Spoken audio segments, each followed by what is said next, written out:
आज सुनाने वाला हूँ। यह कहानी आपकी ज़िंदगी बदलने की हिम्मत रखती है। बस शर्त यह है कि आपको इस कहानी को थोड़ा ध्यान से सुनना पड़ेगा। तो कहानी एक हिरण की है। एक बार एक हिरण जंगल में पानी की तलाश में घूम रही थी, भटक रही थी इधर उधर, लेकिन उसे कहीं पर भी पानी नहीं मिला। थोड़ी देर और जंगल में इधर उधर भटकने के बाद वो एक पेड़ के नीचे बैठ जाती है। तो इतने में उसे नदी के बहने की आवाज़ सुनाई देती है।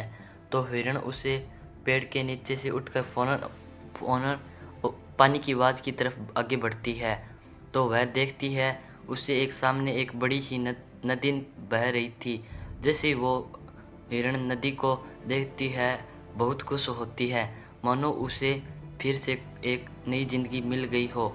वह तुरंत दौड़ती हुई नदी के पास जाती है और जैसे ही पानी पीने के लिए अपना सिर झुकाती है तो उसे नज़र अपने राइट साइड पर पड़ती है। वह जैसे ही अपने राइट साइड में देखती है तो उसे शिकारी नज़र आता है, हाथ में तीर लिए हुए और निशाना तान के खड़ा हुआ था।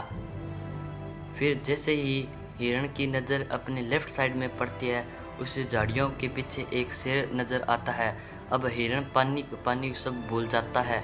फिर वो पलट के पीछे देखती है तो उसे भयंकर आग लगी हुई दिखाई देती है, जो कि धीरे धीरे उसकी तरफ बढ़ रही थी। अब हिरण जाए तो जाए कहाँ। बेचारी हिरनी राइट में देख रही तो शिकारी नज़र आ रहा था और जो निशाना तान के खड़ा था, और अपने लेफ्ट में देख रही तो शेर खड़ा नज़र आ रहा था। और सामने गहरी लंबी चौड़ी नदी अपने तेज वेग से बह रही थी और पीछे आग लगी हुई थी। मतलब उसके लिए चारों रास्ते बंद हो चुके थे, चारों तरफ मुसीबत आ चुकी थी। अब हिरण सोच में पड़ जाती है। अब तो वह सोचती है कि चारों तरफ से मुसीबत आ चुकी है, क्योंकि मुझे वैसे भी तो मरना है, तो मैं पानी पीकर क्यों ना मरूं।